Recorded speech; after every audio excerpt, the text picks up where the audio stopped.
Hey everyone, this is Bobby from Forsaken Legends, Holy Fire Games, and showing you another update video of the art style that we're running with now, and the new map, just a little preview of that.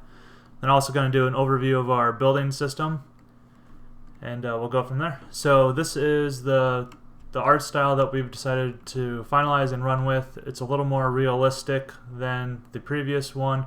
You know, all the previous versions we were trying to come up with the feel of the game and the style of the game, and with the previous art style, we just couldn't get it looking exactly the way that we wanted it to. So we tried going a more realistic approach, and I think it looks amazing. So this is going to allow us to really hone in on the other gameplay features now that we know what we want the world to look like. So this is like 8 o'clock in the morning. We got all the speed trees going, all that. They look really good with the wind. We're going to be able to tie the wind in with our spell system. So, for example, if you come over to a tree here and do a spell, we can make the tree blow like crazy, make it look like the spell actually affected the tree, that sort of stuff. Go ahead and change it to around noon here.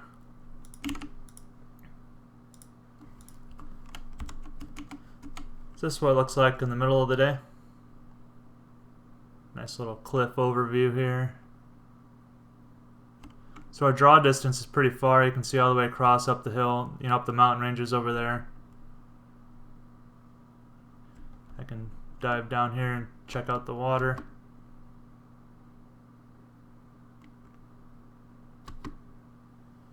Get a little closer to that. So we got nice reflections, all that fun stuff.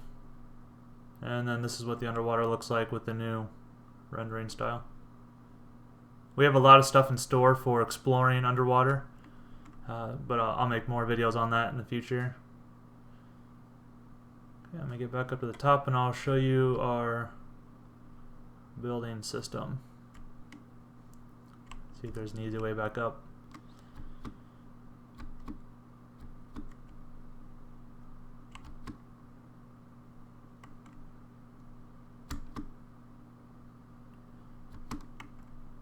Alrighty, so for the building system, the way it works is you set foundations down. So if we wanted to build a nice little house overlooking the water here, you're just going to set down the foundations that you want. The other great thing that we added is if you press a button, you can go into first person mode, which makes building a lot easier because it's basically going to build wherever you're looking.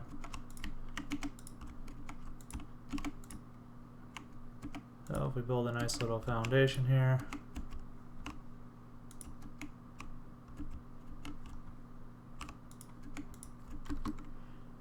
then you can build it up a level, so you can have like, 2 foundation high, get a nice little view.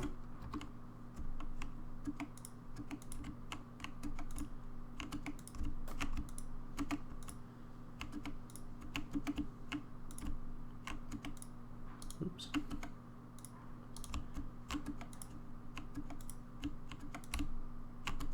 Okay, so now we've got our foundation. This is a nice little house. So then what you need to do is you need to put up some pillars to build walls. So the way that this works is it's all, it's all physically accurate, physics-based. So if you were to knock out one of these pillars or knock out the foundation, the whole house will come down correct. And I'll show that here in a little bit, the destruction aspect of it.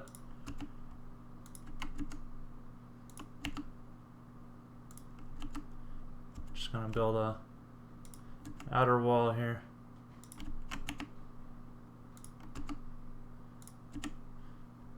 We're working on the user interface for the actual building. Right now I'm just hitting hotkeys to pull up what I want.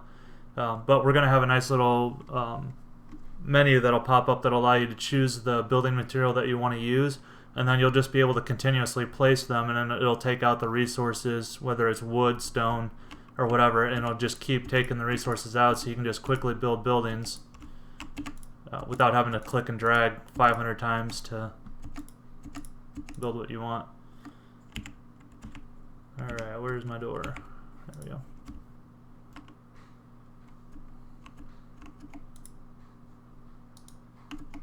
Alright, so let's see if we can get in and out.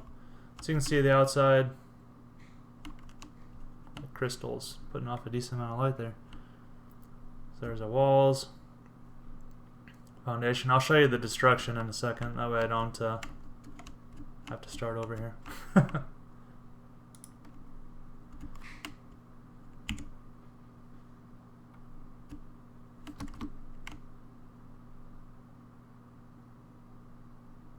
Looks like that might be a little high still.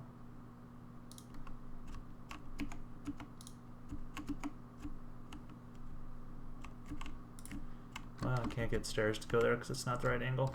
So I'll go ahead and just jump in here. Okay, so if you want to build a second story, or if you want to build a ceiling, you're just going to have to put up the pillars again.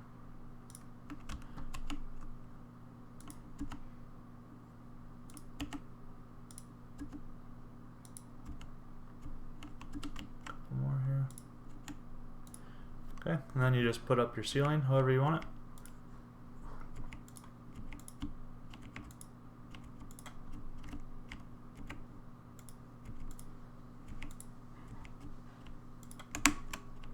Oops, I just cast a spell. Okay, now let's say we wanted to build stairs up to the upper floor here. I keep casting spells on myself, my fingers aren't big enough. Okay, we can rotate it around. So now we've got stairs to the upstairs here.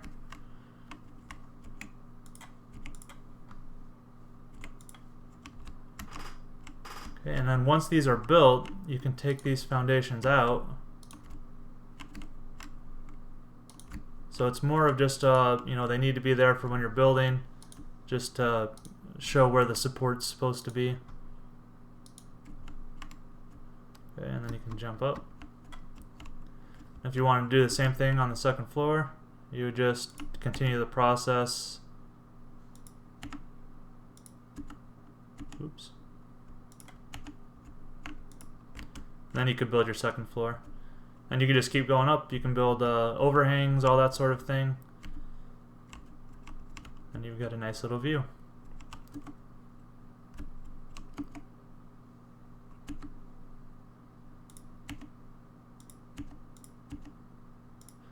So we'll be able to add a lot of different building materials into this. So you can have stone, you can have wood. I think there's thatch in this, the asset pack that we're using. Of course, we'll be adding our own models and content in. So this is, you know, just some art that we got that we can just put in real quick for testing purposes and things like that.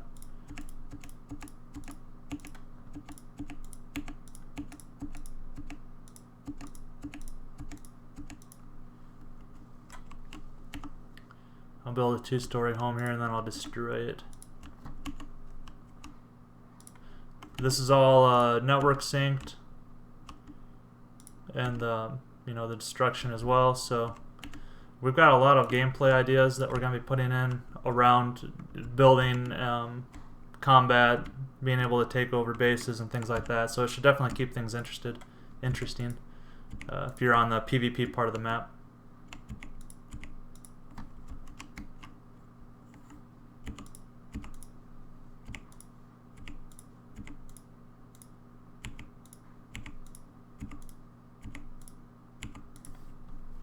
And then you can take out these pillars.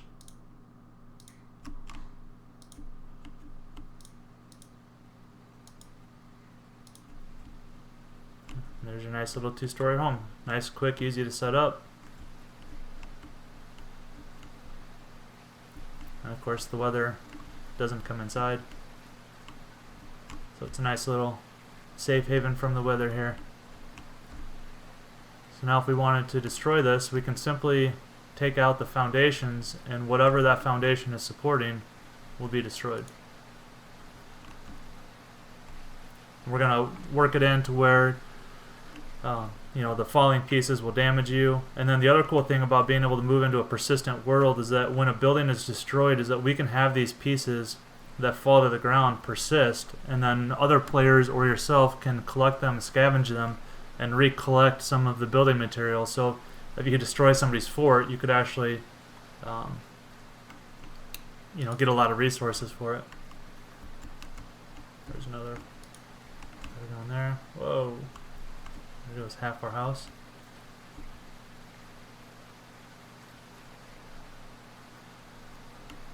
That escalated quickly.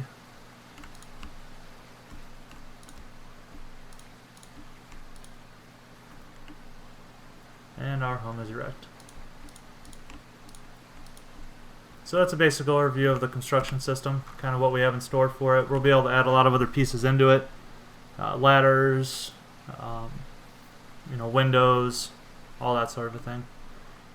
So I'll go ahead and show you, kind of the environment a couple different times of the day here. Let's get it back to sunny.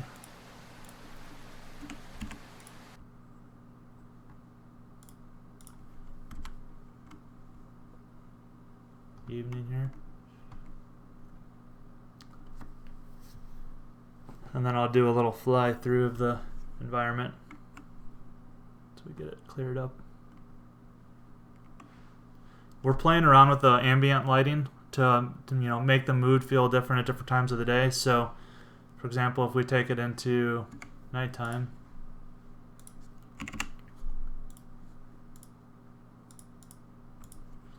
you can see that the ambient lighting is a lot darker now. So, it's a lot harder to see what's going on across the way, things like that. But if we make it cloudy,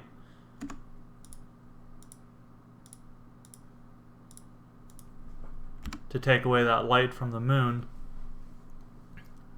I'll let you watch the transition here. You can see how much darker it gets.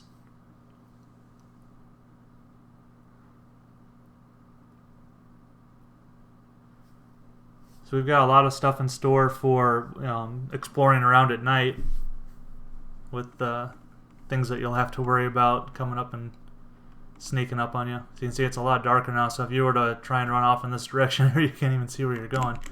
So we're going to have spells and items and things like that that'll allow you to light up the area.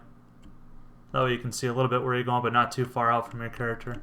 So you never really know where you're heading. Make this sunny again. You can see you'll be able to run around at night with the starlight or moonlight and be able to see decently where you're going. You'll still want some additional light source though.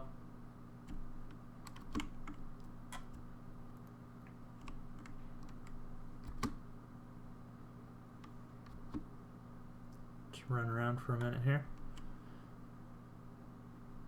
So we're trying to make the mood feel, the environment really, pull you in and make you feel like you're there. So a lot of that will have to do with the sound effects and music and things like that, but we've got some great stuff in store for that too. Go ahead and make it daytime, and I'll just fly around for a minute so you can see kind of what the map looks like. So this is all procedurally generated. It'll be endless terrain, so you could basically fly or run in one direction non-stop, and you'll never hit the end of the world until you get those floating point errors or whatever, but that'll take you a very long time.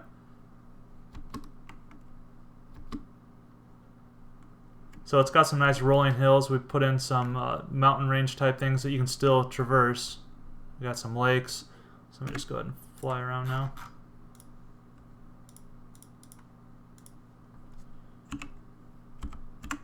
Hide my interface there.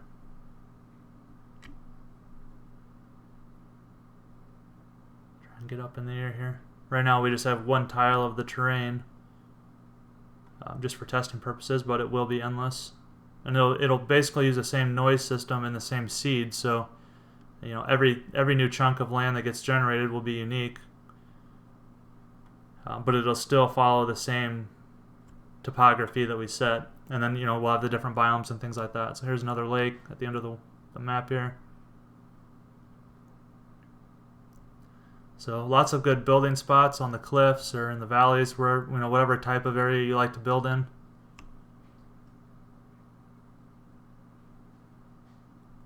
Some nice mountain peaks so you can go on to get a nice vantage point of what's going on around you.